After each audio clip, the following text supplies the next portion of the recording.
Please subscribe our YouTube channel and press the bell icon for latest video.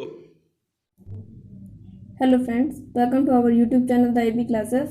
और आज हम लोग CHS के एंट्रेंस टेस्ट क्लास 9th का एक पेपर रिव्यू देखने चल रहे हैं। इस पेपर रिव्यू में अगर कोई क्वेश्चन का आंसर पे आपको डाउट होता है या आपको गलत लगता है तो आप उसका आंसर में कमेंट सेक्शन में बता सकते हैं, या अगर कोई क्वेश्चन नहीं समझ में आता है किसी का आंसर तो आप भी वो हमें कमेंट सेक्शन में पूछ सकते हैं, ठीक है। और किसी भी रॉन्ग आंसर का आंसर प्लीज करिएगा ताकि दूसरे भी स्टूडेंट्स को उसकी हेल्प हो सके। चलिए हम लोग पेपर स्टार्ट करते हैं सॉल्व करना। पहला है कि अंतस्था व्यंजन है। पहला ऑप्शन है का घ ध ज, दूसरा है श स श ह, तीसरा है ण म न य और लास्ट चौथा है य र ल व। तो अंतस्थ व्यंजन की जो प्रॉपर्टी होती है वो ये होती है कि इनके उच्चारण में श्वास का अवरोध व्यंजनों की तुलना में कम मात्रा में होता है।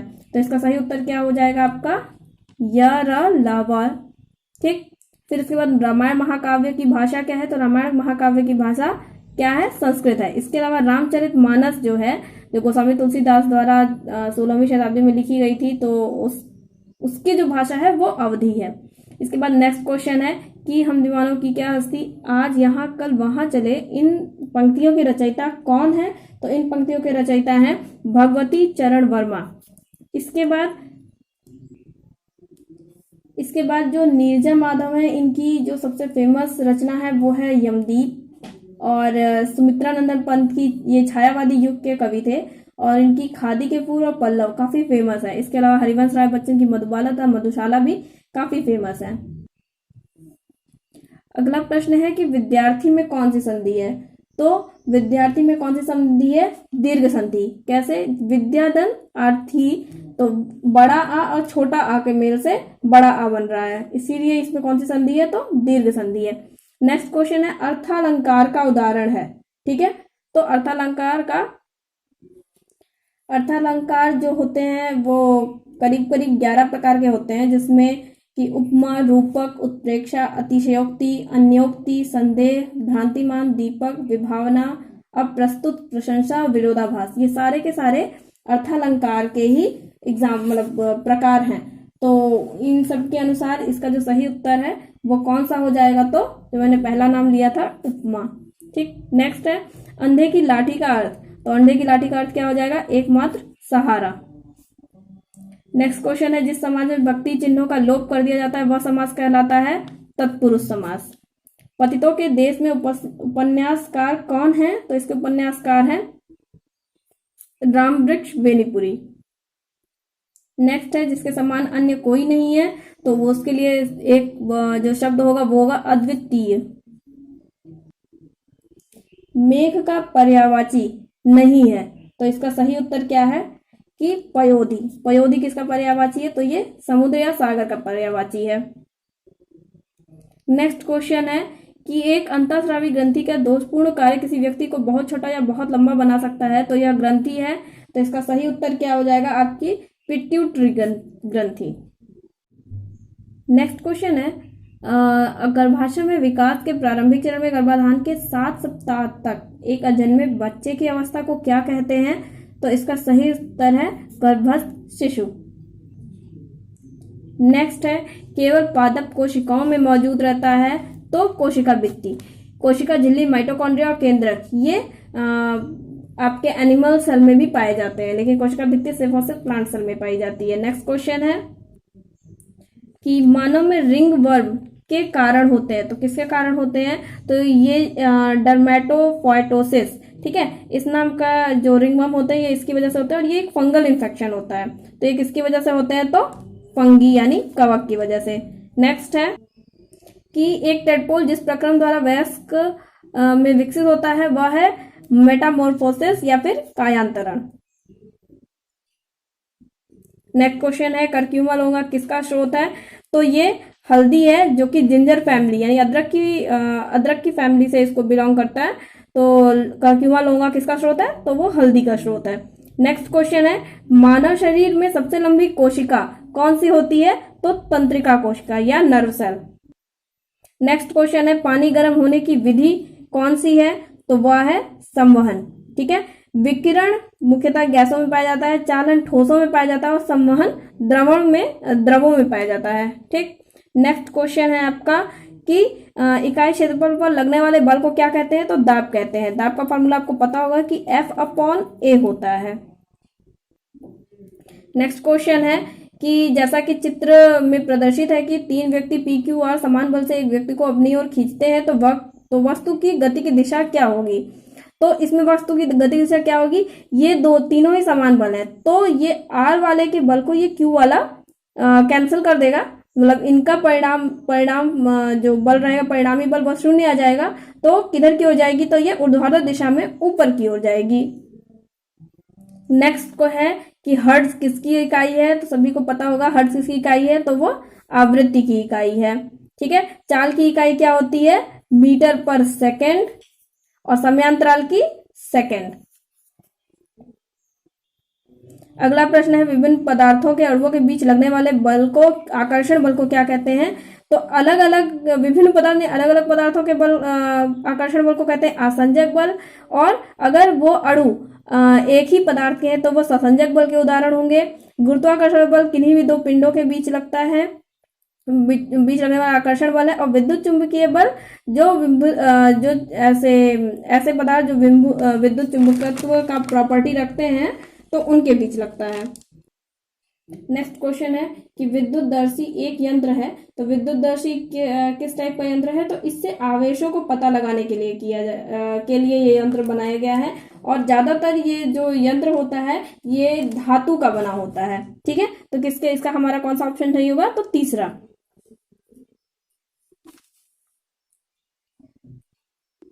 नेक्स्ट है कि बर्फ को जल में परिवर्तित करने के लिए ऊष्मा को क्या कहते हैं?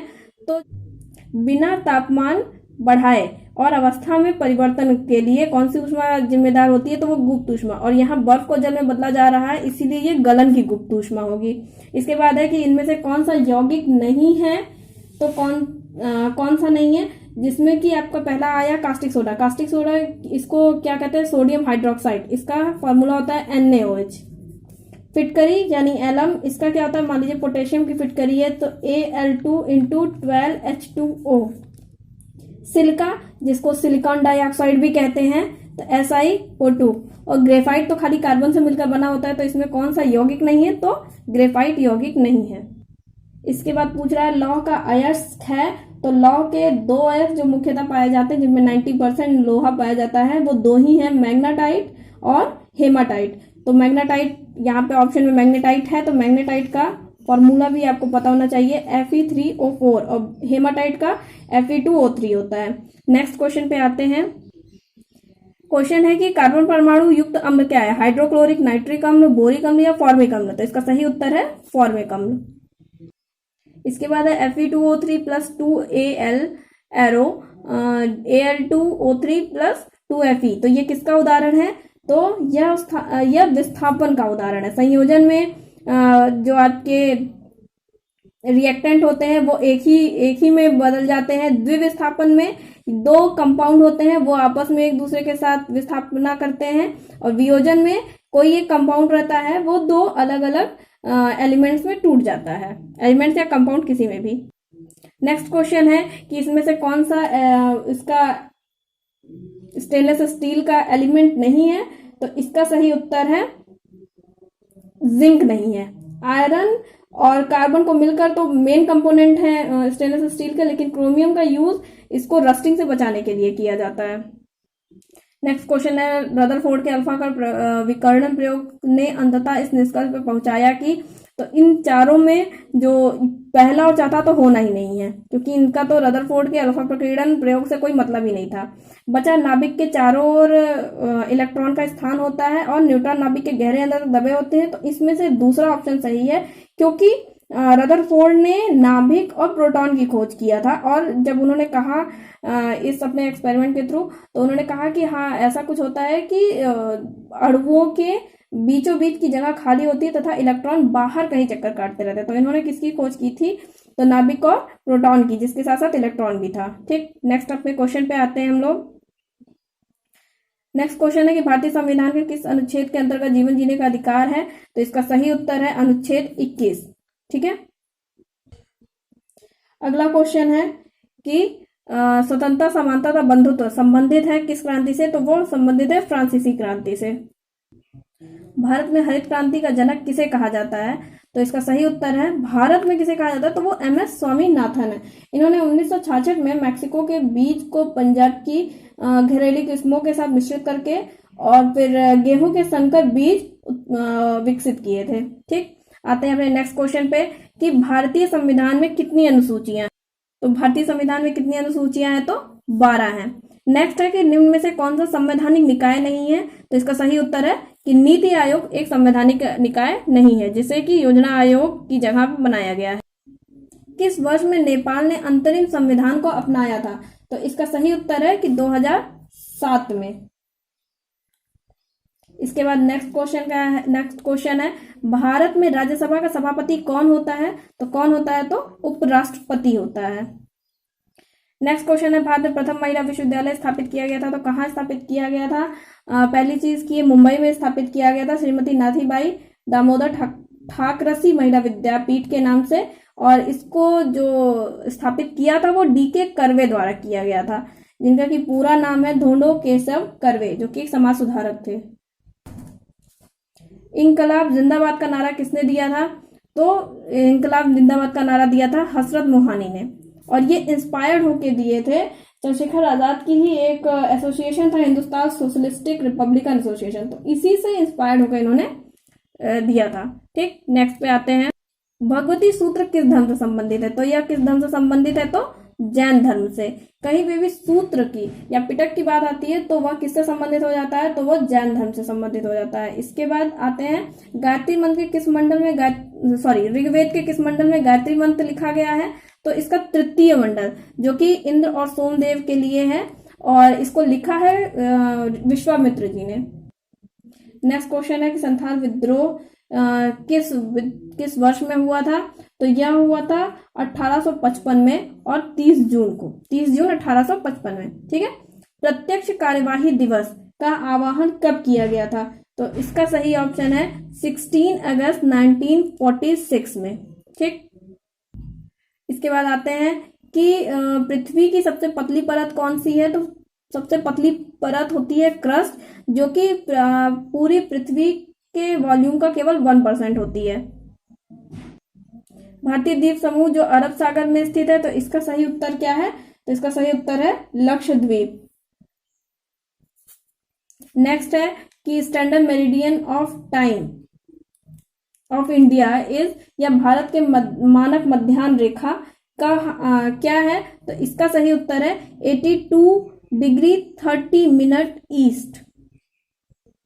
नेक्स्ट क्वेश्चन है कि पृथ्वी तथा सूर्य के मध्य अधिकतम दूरी की स्थिति को किस नाम से जाना जाता है, तो जब अधिकतम दूरी होती है तो उसे अपसौर के नाम से जाना जाता है, और जब कम दूरी होती है तो इसका सही ऑप्शन कौन सा है, तो दूसरा है अपसौर। ठीक है, और उपसौर में इनके मध्य की दूरी न्यूनतम होती है। नेक्स्ट है कि वर्ष 2018 का नोबेल शांति पुरस्कार किसे दिया गया था, तो डेनिस मुक्वेगे एवं नादिया मुराद को। अगला है कि 26 जनवरी 2019 को भारत ने पाकिस्तान के विरुद्ध किस जगह पर हवाई हमला किया था, तो कहां किया था, बालाकोट में। नेक्स्ट है भारतीय मानक समय ग्रीनविच समय से कितने आगे है, तो कितना आगे है, 5 घंटे 30 मिनट। नेक्स्ट क्वेश्चन पे आते हैं, यदि 37 कलम और 53 पेंसिल की कुल कीमत 320 रुपए है, जबकि 53 कलम व 37 पेंसिल कीमत 400 रुपए है, तो 2 कलम की कीमत याद कीजिए। अभी इसको लॉन्ग मेथड से करेंगे तो बहुत टाइम लगेगा, इसको शॉर्ट मेथड से करने का सबसे अच्छा रूट ये है कि पहले 37 और 50 को ऐड करिए, तो आएगा आपका 90। इसको हम लोग लिख सकते हैं 90 के यानी कलम यानी pens plus 90 pencils is equal to 720। इसको करेंगे तो k प्लस p बराबर आ जाएगा आपका 8। इसके अलावा इसके बाद इसमें 53 में से 37 सब्ट्रैक्ट कर दिए, सब्ट्रैक्ट करेंगे तो ये आपकी पहली इक्वेशन है, सब्ट्रैक्ट करेंगे तो आएगा 16, तो 16k minus 16p equal to आपका आ गया 80। इसको लिख सकते हैं k minus p equal to 5। अब दोनों इक्वेशन को सॉल्व करेंगे तो आपका 2k इक्वल टू 13 आ जाएगा। ठीक है, और हमारा इस तरह से थर्ड ऑप्शन करेक्ट हो जाएगा। 52 क्वेश्चन है, यदि 2 अंकों की एक संख्या तथा उसके अंकों का परस्पर बदलने पर प्राप्त संख्या का योग 110 है, यदि पहली संख्या से 10 घटा दिया जाए तो प्राप्त संख्या पहली संख्या के अंकों के योग के 5 गुने से 4 अधिक हो जाती है, तो संख्या क्या होगी। पहले तो इसको ट्रिक से लगाते हैं। तो सबसे पहले हम लोग ऑप्शन से इसको देखना स्टार्ट करते हैं। सबसे पहले तो अगर उन संख्याओं को आपस में बदल रहे हैं तो उनका योग कितना आ रहा है, 110 हो जा रहा है। तो अब इन लोग को बदल के देखते हैं। जब इसको हम लोग ऐड करके देखेंगे तो 46 और इसका अपोजिट हो जाएगा 64, दोनों को ऐड करेंगे तो 110 आएगा। 64 इसका अपोजिट हो जाएगा 46, इसका भी ऐड 110 आएगा। 84 और इसका अपोजिट हो गया 48, जिसका ऐड करने पे आपका 132 आएगा। और 92 का अपोजिट यानी अंकों के स्थान को बदला तो 29 हो गया, और जिसका आएगा 121, यानी कि ये दूसरा और तीसरा ऑप्शन तो पहले ही कट गया। अब इन्हीं दोनों में से कोई एक होगा। अब इसके बाद इसने क्या बोला है कि पहली संख्या से 10 घटा दिया जाए, है ना, पहली संख्या से 10 घटा दिया जाए, यानी कि अगर 46 में से 10 घटाएंगे तो कितना हो जाएगा। तो अगर 46 में से 10 घटा दिया तो आया 36। तो कह रहा है फिर कि पहली संख्या के अंकों यानी 46 के अंक 6 4 10 का योग, 10 आ गया योग के योग के 5 गुना, यानी 5 गुना से 4 अधिक है, यानी ये वाला और ये मैच होना चाहिए। तो 50 + 4 ये तो 54 आ गया, यानी कि ये वाला ये नहीं है, यानी ये गलत हो गया, फर्स्ट ऑप्शन नहीं है। अब ये इसमें से 10 घटाएंगे आएगा 54, और कह रहा है कि पहली वाली संख्या के अंकों के योग यानी 6 4 10 गुणे 5 गुना यानी 50 से 4 अधिक है, यानी 54, यानी कि हमारा सेकंड ऑप्शन सही है। क्वेश्चन है कि एक भिन्न का हर अंश के दुगने से 4 अधिक है। ठीक है, पहली बात कि हर को बड़ा होना है, यानी कि दूसरा ऑप्शन तो पहले ही कट गया। ठीक, जब अंश व हर दोनों में से 6 6 घटाया जाता है तो अंश हर का 12 गुना हो जाता है। चलिए अब इसके आगे करना स्टार्ट करते हैं कि क्या करते हैं, दुगने से 4 अधिक है, हर अंश के दुगने से, अंश का दुगना यानी 7 दूनी 14 और 4, यानी कि ये हो सकता है। 5 दूनी 10 4 14 ये भी हो सकता है। 9 दूनी 18 18 4 तो ये भी नहीं होगा, इसको भी काट दीजिए। इन दोनों में से अब करना स्टार्ट करते हैं। अब करते हैं तो होता क्या है कि नेक्स्ट लाइन क्या बोल रहा है, अंश और हर में से 6 6 घटाते हैं। 7 में से 6 गया 1 और यहाँ 12, और इसमें से 5 में से 6 जा ही नहीं पाएगा, यानी ये खत्म। और इसको अगर देखा भी जाएगा तो भी हर जो है अंश का 12 गुना है, तो 1 का 12 गुना हर अंश का 12 गुना है, यानी कि पहला ऑप्शन हमारा सही हो गया। नेक्स्ट क्वेश्चन है हमारा, 10 वर्ष पहले एक पिता की आयु अपने पुत्र की आयु की 12 गुना थी। ठीक है, 12 गुना थी, तो इसके अकॉर्डिंग 10 वर्ष पहले यानी कब, अगर 34 में से 12 घटाएंगे तो आपका आ जाएगा 2 और 2 यानी 22 वर्ष। इसमें से भी अगर हम लोग 12 घटाएंगे तो आएगा 4 और 34। इसमें से 12 घटाएंगे तो आएगा कितना, 6 वर्ष, और इसमें से 12 घटाएंगे तो ये 0, यानी कि ये और ये ऑप्शन तो पहले ही कट गए। ठीक है, अब आते हैं पहले और दूसरे ऑप्शन पे। पहले और दूसरे ऑप्शन के अकॉर्डिंग प्रश्न है कि 10 वर्ष पहले एक पिता की आयु अपने पुत्र की आयु की 12 गुनी थी, परंतु 10 वर्ष बाद उसकी पुत्र की आयु की दुगनी होती है, तो पिता की वर्तमान आयु क्या है। तो इसको याद करने के लिए पहले तो हम लोग इस सब में से 10 वर्ष घटाते हैं। इसमें से 10 वर्ष घटाएंगे तो ये हो जाएगा 2 वर्ष, अर्थात ये एक ऑप्शन कट गया। इसमें से घटाए तो आया 8 वर्ष, इसलिए ये भी ऑप्शन कट गया। इसमें से 10 वर्ष घटाए तो ये आया 36 वर्ष, और इसमें से 10 वर्ष घटाए तो ये आया 24 वर्ष, यानी कि ये 2 ऑप्शन में से कोई एक हो सकता है। इसके बाद आते हैं, कह क्या रहा है कि 10 वर्ष बाद यानी वर्तमान आयु कितनी है। वर्तमान आयु इस समय इन लोग की थी 34 और 46। 10 वर्ष बाद इनकी वर्तमान आयु कितनी हो जाएगी, इसकी हो जाएगी 44 और इसकी हो जाएगी 56। अब कह रहा है 10 वर्ष बाद उसकी पुत्र की आयु की 2 गुनी होगी। ये अगर 24 साल का था तो फिर 10 वर्ष पहले उसका पुत्र कितने साल का रहा होगा, 2 साल का रहा होगा, क्योंकि 12 गुनी थी, अर्थात इसका पुत्र 2 साल का, और इसके अकॉर्डिंग इसका पुत्र 3 साल का, 3 गुणे 12 बराबर 36, 2 गुणे 12 बराबर 24। अब 10 वर्ष बाद इसका पुत्र हो गया होगा 12 साल का और इसका पुत्र हो गया होगा 13 साल का। 13 साल के अकॉर्डिंग अब क्या होगा, तो ये 12 और ये 13 ये दोनों इन लोग की वर्तमान आयु है। अब हमको 10 वर्ष बाद यानी अब इससे 10 साल और बढ़ना है, यानी अब ये लोग हो गए कितने 22 साल के और ये 10 वर्ष यानी ये 23 साल के। अब क्या, अब इसका दुगना है, दुगना यानी कि 22 का दुगना हो गया 44, ये ऑप्शन हो सकता है। और क्या 23 का दुगना, 23 का दुगना 56 है तो नहीं, 23 का दुगना होता है 46, यानी कि दूसरा ऑप्शन कट गया, हमारा पहला ऑप्शन सही है। एक नाव को धारा प्रवाह की दिशा में 36 किलोमीटर तथा धारा प्रवाह की दिशा के विपरीत 32 किलोमीटर की दूरी तय करने में 7 घंटे लगते हैं। यही नाव 48 किलोमीटर धारा प्रवाह की दिशा में तथा 40 किलोमीटर धारा प्रवाह की विपरीत दिशा में चले तो 9 घंटे लगते हैं। नाव की स्थिर पानी में चाल बतानी है। तो यह क्वेश्चन का सोल्यूशन जो है वो हम लोग आपको कमेंट सेक्शन में फोटो उसकी डाल देंगे, आप उसको देख के समझ सकते हैं। और इसका सही उत्तर होगा दूसरा, यानी 10 किलोमीटर पर घंटा। ठीक है, नेक्स्ट क्वेश्चन, ऑप्शन सही है। नेक्स्ट क्वेश्चन है कि एक अर्धवृत्ताकार चांदा की परिधि 66 सेंटीमीटर है तो चांदा का व्यास होगा। ठीक है, तो इसके लिए क्या होगा, अर्धवृत्ताकार के लिए क्या फॉर्मूला होता है, तो पाई r प्लस 2r बराबर कितना है 66 है। इसको सॉल्व करेंगे तो 22/7 गुणे r तो कॉमन ले लीजिए अगर आप, तो ये +2 और r कॉमन हो गया बराबर 66। इसको सॉल्व करेंगे तो आएगा r 22 + 14/7 = 66, 66 और इसको क्रॉस मल्टीप्लाई कर देते हैं हम लोग, तो r = हो गया, इसको पहले काट दें, 6 6 जा 11 जा, तो ये हो गया 77/6 और 2r = d होता है।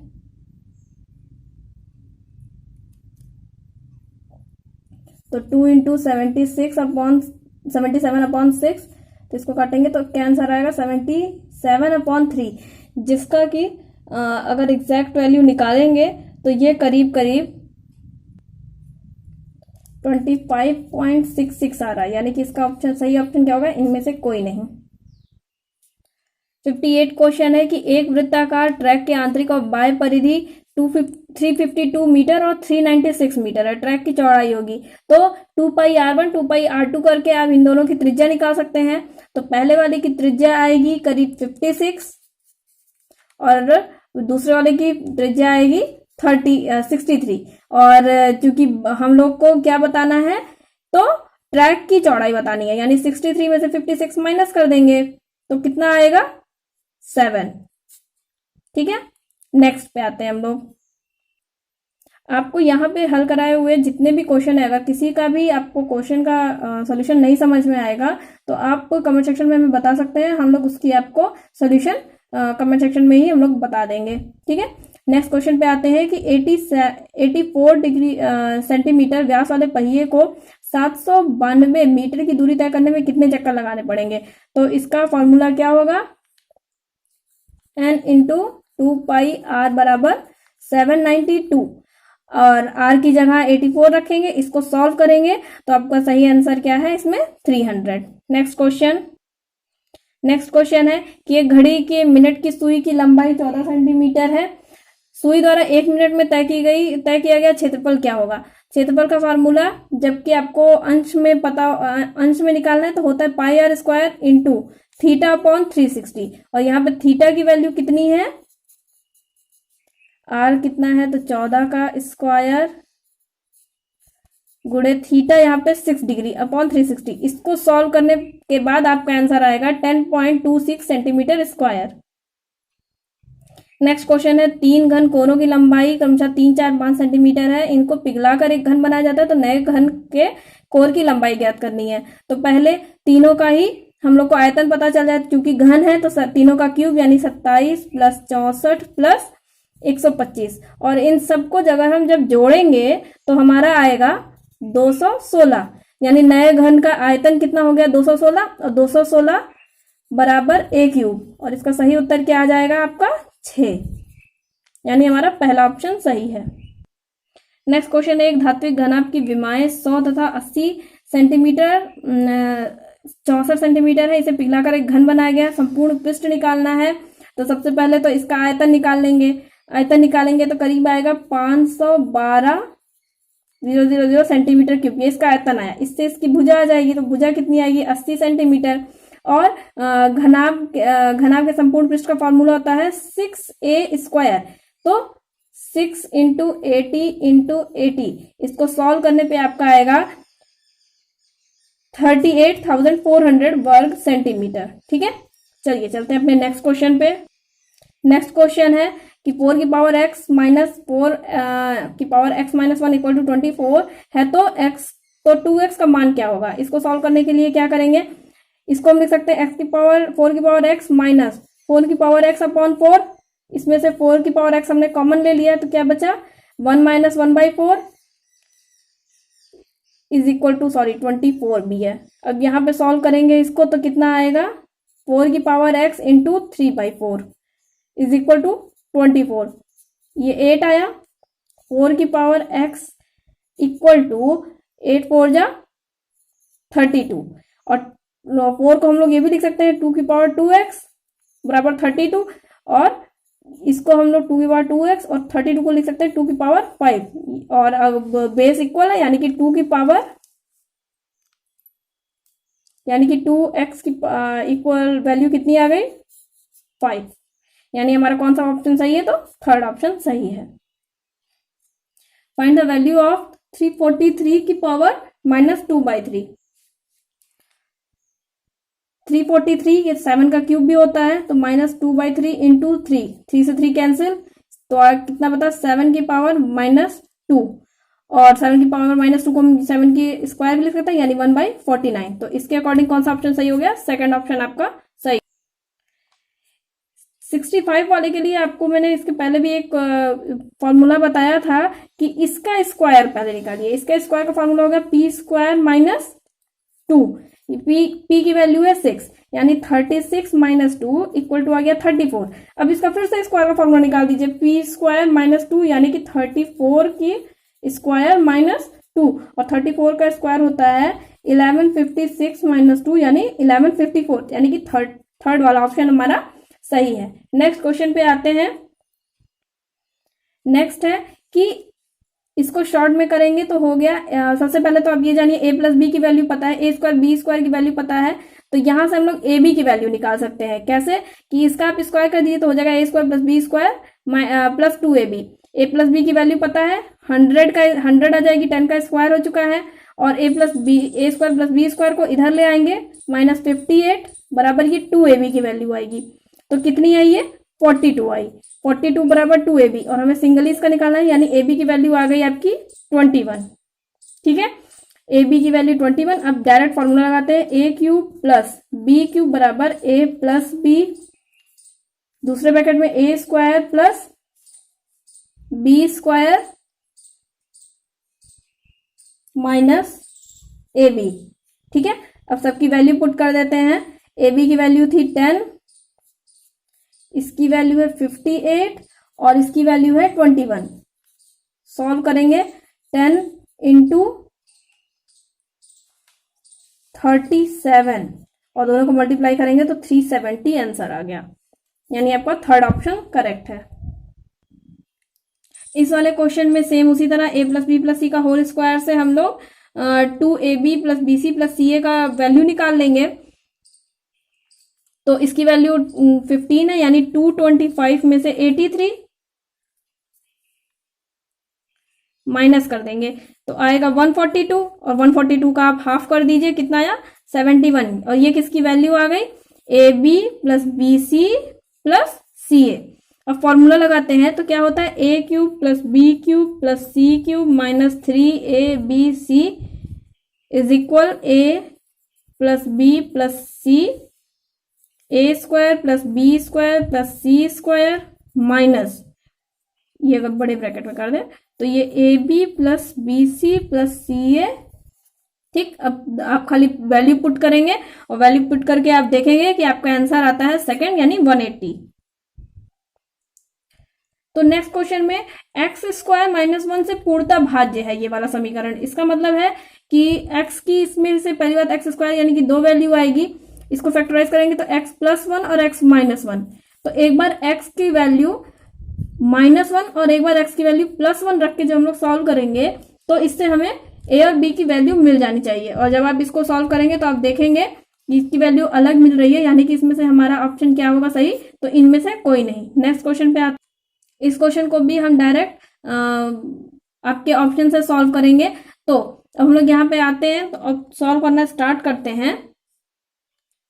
आइए इसमें हम लोग ऑप्शन सॉल्व करना स्टार्ट करते हैं। तो ए हमने यहाँ पे रखा अगर, तो a plus B upon A minus B is equal to a minus B upon A plus b. दोनों तरफ के समीकरण समान नहीं है, यानी कि ये ऑप्शन नहीं होगा। बी रख के देखते हैं, तो B plus B upon A minus B is equal to B minus B upon A plus B. ये भी दोनों समान नहीं है, इसलिए ये ऑप्शन भी कट गया। आते हैं इस पे, तो इसका हो गया माइनस ए प्लस बी अपॉन ए माइनस बी बराबर माइनस ए माइनस बी अपॉन ए प्लस बी। इसमें से अगर माइनस कॉमन ले लेते हैं तो हो जाता है बी माइनस ए अपॉन, या इसको पलट देते हैं, तो हम लोग यहां से माइनस कॉमन लेते हैं, तो ए माइनस बी अपॉन ए माइनस बी, और माइनस कॉमन बाहर है बराबर यहां से भी माइनस कॉमन ले लेते हैं, तो a plus B upon A plus B, इधर इधर और माइनस माइनस, यानी 1 इक्वल टू 1, यानी कि हमारा थर्ड ऑप्शन सही है। नेक्स्ट पे आते हैं, तो बोल रहा है कि रेखा -2 ग्राफ के किस बिंदु से होकर नहीं जाती है। अब आप देखिए एक्स के इस वाले ऑप्शन में, इस वाले ऑप्शन में -2 है, यानी कि इन तीनों से होकर जाएगी, लेकिन यहाँ पे x की जगह y पे -2 है, इसीलिए ये से होकर नहीं जाएगी, यानी कि हमारा थर्ड ऑप्शन सही होगा। नेक्स्ट क्वेश्चन है कि it is a month since the holiday, तो ये प्रेजेंट परफेक्ट कॉन्टिन्यूअस टेंस का है और इसका सही आंसर होगा have begun. Next, send me letters dash this address, और इसका सही ऑप्शन क्या होगा, तो इसका सही ऑप्शन है 2। ठीक है, नेक्स्ट पे आते हैं, dash my money has been spend there is left nothing. इसका वैसे ऐसे तो कोई भी ऑप्शन नहीं सही है, लेकिन अगर हम लोग के हिसाब से जब चारों ही ऑप्शन नहीं है तो हम लोग ऑल को लेके चल सकते हैं कि हाँ हो सकता है कि ऑल हो जाए। इसके बाद don't keep it near the fire dash it will catch fire, इसका भी चारों ऑप्शन में से कोई भी सही नहीं है, लेकिन हो सकता है कि और ऑप्शन वो लोग करेक्ट दे दें। फिर इसके बाद आते हैं 75 पे कि I avoid dash to him, तो इसका सही आंसर है टॉकिंग टू हिम। नेक्स्ट है चूज द मिसस्पेल्ड वर्ड, तो इसका मिसस्पेल्ड वर्ड आपका एकोमोडेट ही है, यहाँ पे डबल एम होगा, और एकोमोडेट मीन्स होता है कि to have enough space for somebody. ठीक है, मतलब किसी के लिए कोई इनफ स्पेस रखना। इसके अलावा नेक्स्ट है आपका एक्विटेंस। एक्विटेंस मीन्स होता है कि कोई मतलब जानकारी का हो, मतलब पहचान का हो, लेकिन बहुत ज्यादा घनिष्ठ ना हो। नेक्स्ट है आपका एक्नॉलेजमेंट। एक्नॉलेजमेंट मीन्स होता है कि मतलब किसी को ये शो करना कि हाँ उससे जान पहचान है या उसको आपने देखा हुआ है। नेक्स्ट है आर्गुमेंट। आर्गुमेंट मीन्स तो वैसे भी बहस करना होता है। अगले आते हैं, इसमें से कौन सी स्पेलिंग सही है, तो एम्बैरस की कौन सी स्पेलिंग सही है, तो फोर्थ वाली सही है। और एम्बैरस मीन्स क्या होता है, तो लज्जित होना या झेपना। 78 पे आते हैं, तो इसका फोर्थ ऑप्शन सही है और इसका मतलब होता है बिना विचारे कुछ करना। ठीक, बाकी सारी स्पेलिंग्स इसकी गलत है। नेक्स्ट क्वेश्चन पे आते हैं 79 पे, और 79 का पहला क्वेश्चन का आंसर सही है, पहला सेंटेंस सही है। Next question, choose the antonym of word majestic. अब मैजेस्टिक मीन्स क्या होता है कि कोई चीज बहुत ही अच्छी हो, उसका अपोजिट बताना है, तो इसका अपोजिट होगा पैंथेटिक। ठीक है, पैंथेटिक मीन्स सैडनेस से आप ले सकते हैं। इसके बाद ऑसम है। ऑसम मीन्स होता है अद्भुत या बहुत ही अचरज वाली चीज। फैब का मतलब होता है शानदार, और नोबल का मतलब होता है महान। नेक्स्ट क्वेश्चन पे आते हैं, हु टॉट यू। इंग्लिश का पैसिव वॉइस बनाना है, तो इसका क्या होगा, by whom English was taught to you. Next question है, we waited in traffic for a long time for the dash of ministers cars. तो जब भी ग्रुप ऑफ मोटर्स मतलब कार या कोई भी व्हीकल की बात होती है और उनके ग्रुप के बात होती है, तो वो होता है कॉन्वॉय। ठीक है, next question, which among is given pair not a example of homophones, तो इसमें कौन सा, आइडियल एंड आइडल। ठीक, नेक्स्ट पे आते हैं। नेक्स्ट है, will you please water the plant when I am not here, तो इसका सही आंसर क्या होगा, यहाँ पे वाटर है क्या, तो वाटर यहाँ पे एक वर्ब की तरह काम कर रहा है। नेक्स्ट है, choose antonym of the pleased, तो प्लीज्ड का यहाँ पे एंटोनिम क्या होगा, डिससेटिस्फाइड। इम्पोलाइट मतलब रूड टाइप में हो गया, और प्लीज मीन्स तो हैप्पी या सेटिस्फाइड से ही होता है। जॉयस भी वही चीज हो गया कि बहुत खुशी या उल्लास की भावना। नेक्स्ट है कि the dog looked at itself in the mirror, तो इसमें बताना है किस टाइप का प्रोनाउन है, तो ये रिफ्लेक्सिव या इन्फैटिक दोनों में से कोई भी हो सकता है। ज्यादातर यहाँ पे रिफ्लेक्सिव होने का ज्यादा चांस है, तो इसको रिफ्लेक्सिव लोग मान सकते हैं। The wind wrapped its icy finger around my body, इसमें ये किसका एग्जाम्पल है, तो ये पर्सोनिफिकेशन का एग्जाम्पल है, क्योंकि विंड अपने आइसी फिंगर मतलब वो एक पर्सन की तरह बिहेव कर रही है। नेक्स्ट है, how many syllables are there in the word pronunciation, तो इसका सही आंसर है 5। Growing children needed proper nourishment, underline word in the sentence play role as a, third option noun. Next है कि विच काइंड ऑफ सेंटेंस है the given statement though he is poor he is honest, इसका सही answer क्या होगा, तो ये compound का एग्जाम्पल है। ठीक, नेक्स्ट पे आते हैं।